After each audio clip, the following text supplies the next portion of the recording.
Hey everybody, welcome back.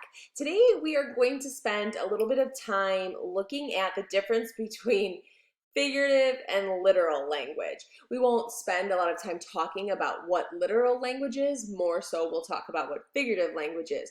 But it's important that you understand how to recognize when someone is speaking or writing figuratively, because the way in which you interpret these words should be very different.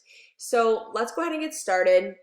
We'll, like I said, we'll go over the figurative language elements that you need to know just for general life skills, as well as some of the standardized assessments that you'll take through your English classes.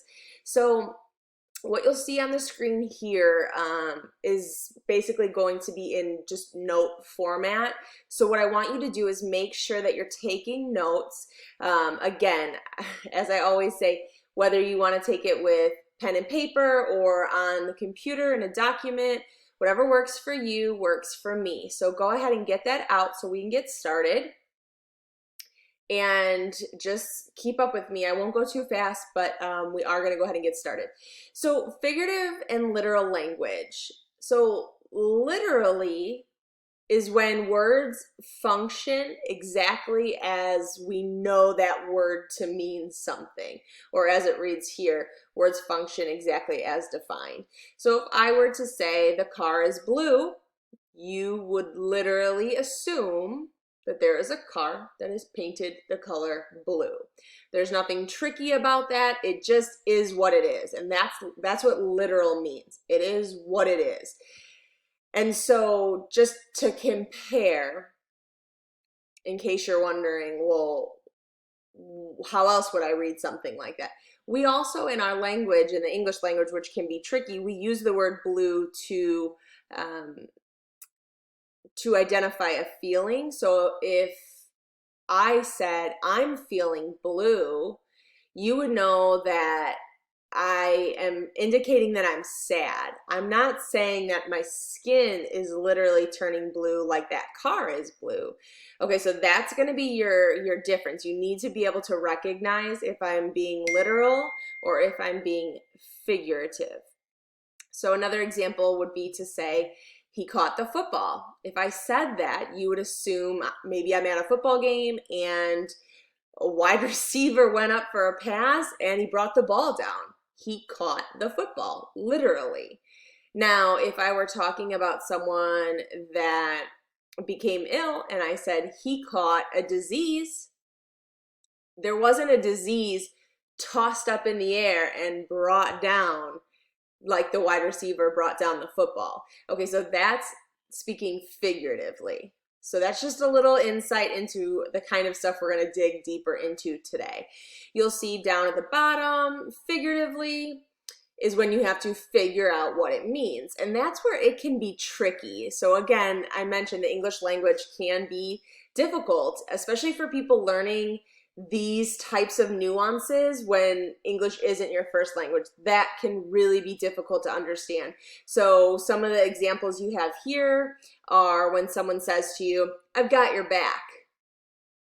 Does that literally mean that you're taking my back out? No. It means I'm going to help you. I'm here to help you, to support you. And the next one you'll see says, you're a doll. Of course, you're not literally a baby doll, you're a person, but I am saying that you're cute or that you're very sweet, you're endearing, just as we view baby dolls. So we're going to dig into this.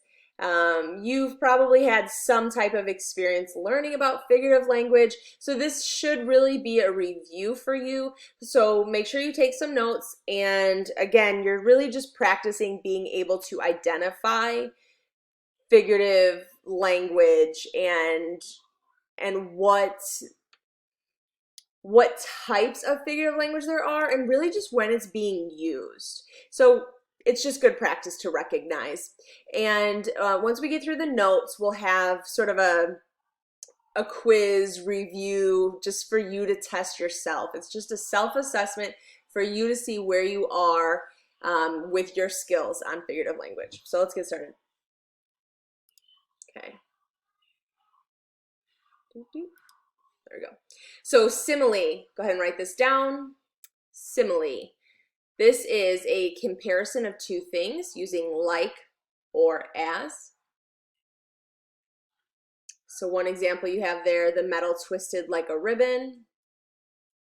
And the other, she is as sweet as candy. This is one of the easier ones that typically all of you recognize pretty easily.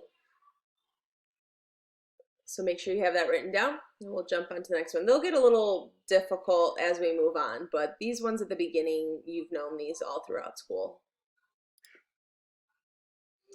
This is a side note to let you know that using the word like or the word as doesn't always mean that it's a simile unless there's a comparison being made, okay? So I know that when I was in the classroom, kids sometimes struggled because automatically if the word like was in a sentence, they would assume that that means that there's a simile. So it's not a simile like you see right here, just to say, I like pizza. There's no comparison if you're just saying, I like pizza. So don't be tricked and just look for the word like or as. You also have to recognize a comparison. So what is a simile would be to say the moon is like a pizza. So I'm comparing the moon to pizza instead of just saying that I like pizza. Okay, so make that note. Next up is metaphor. So this is when two things are being compared without using like or as. Again, we're looking for a comparison. So all the world is a stage. Men are dogs. Her heart is stone. These are things that, again, they're not literal, right? But they're just phrases that we hear, and they're not to be taken literally, but we're recognizing that there's some type of comparison here. And that's what makes it the metaphor. And then, of course, the fact that we know it's not literally is what makes it overall figurative language. So again, just recognize what a metaphor is. Okay, so personification is when we give human traits or characteristics to inanimate objects or ideas. So if we said the sunlight danced upon her face, right? Or water on the lake shivers. The streets are calling me. Our phone isn't ringing. There's no caller ID that says the streets. And I don't see sunlight literally dancing and moving its feet because sunlight doesn't have feet. So again, this is one of, I would say these three are the most common, the ones that you've been learning for years by now. So this shouldn't be too difficult for you to recognize. Okay. A hyperbole. So this one isn't often as easily recognized by students. So you want to understand that a hyperbole is just a big exaggeration. So exaggerating to show strong feeling or effect. So a hyperbole can be used in literature, in various forms of literature, whether it's poetry or fiction or in a speech. Hyperbole is really just placing emphasis on something to show that powerful meaning behind it. So we're really just making a big exaggeration so that you understand that I really mean what I'm saying. So for example, I will love you forever. Well, I won't be around forever and neither will you. So I mean to say that I really, really care about you, but I won't literally be around to love you forever. So that has to be figurative. If we were walking home and I said my house is 1,000,000 miles away, I'm exaggerating the fact that we have a long way to go. My house is pretty far away. Less, she'd kill me. When you're growing up and you know you make a mistake and you say, my mom is going to kill me, we're probably going to be in big trouble. She most likely isn't going to kill you. But we get it. You did something very wrong. The next one is an understatement. So this is sort of the opposite of a hyperbole, where it's an expression with less strength than expected. And we use this a lot without realizing that we are. And so when I say, I'll be there in a second, I'm probably not coming in a second. Or if I say, while you're getting a shot, you know, in your arm, oh, this won't hurt a bit. It probably will hurt a little bit. But making an understatement out of something takes away the severity. And in general, I think it's meant to make people feel better. Okay. Onomatopoeia. So go ahead and write this down. Make sure you're spelling it the right way. I know it's a big word, but you can break it up into 3 pieces. So onomatopoeia. So you'll remember this. This is the fun word that everyone always remembers in figurative language because it's a sound. It's just a word that is the way that we would spell out the sound of something. So splat, ping, slam, pop, pow, bang, crash. All of these are onomatopoeia, okay? So write down as many of those as you want. So an idiom, this is when it starts to get really tricky when it comes to figurative language. So an idiom is a saying that is not meant to be taken literally. It doesn't mean what it says. It's something that is unique to different languages. So it's something that if you were to go to a foreign country, even if you were learning that language, you may not understand what someone's telling you if they use an idiom, because our brains tend to think literally first. And so if you're not comfortable or familiar with that language, you're not going to pick up that they're necessarily being figurative. So some examples would include, don't be a stick in the mud, you're the apple of my eye, I have an ace up my sleeve. My students' favorite is always to say it's raining cats and dogs. It just means it's raining really hard. There aren't cats and dogs falling from the sky. So again, those are just examples of idioms. It's more of a cultural thing that only people from that area tend to recognize. And it can be confusing if someone takes that literally.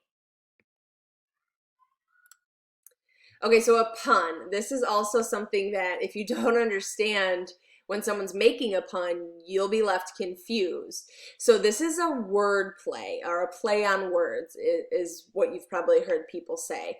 And this is when words have double meanings or multiple meanings. Here are some. They're almost like what I would call a zinger, like ba-dum-tsh. So I wondered why the baseball was getting bigger, and then it hit me. What we mean when we say, and then it hit me, is that I had an idea. The next is, I'm reading a book about anti-gravity. It is impossible to put down. So that's just, it's a play on words, because if you're reading about anti-gravity, then you wouldn't be able to put it down, right? So, haha, funny. I was going to look for my missing watch, but I didn't have the time. Haha, no watch, no time. They're almost like the dad jokes, if you will. All right, oxymoron. So break that up, oxy and then moron. Make sure you have that spelled right in your notes. So these are just words that when they're put together, they contradict each other.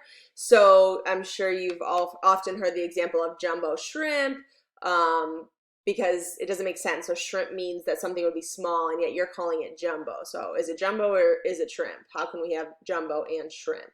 So that doesn't make sense when you put those together. Another example would be to say, that car is pretty ugly. Pretty ugly. So 2 opposite words being put together. The next one, you go grab something out of the freezer that's been in there for too long, and we say that it has freezer burn. Well, is it frozen or is it burnt, right? But we don't take it literally. Freezer burn it's just a thing, right? So those are oxymorons, just words that don't go well together. All right.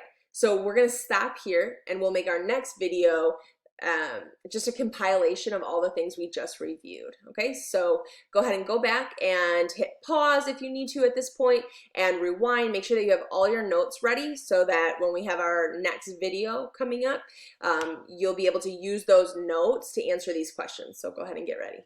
See you in a minute.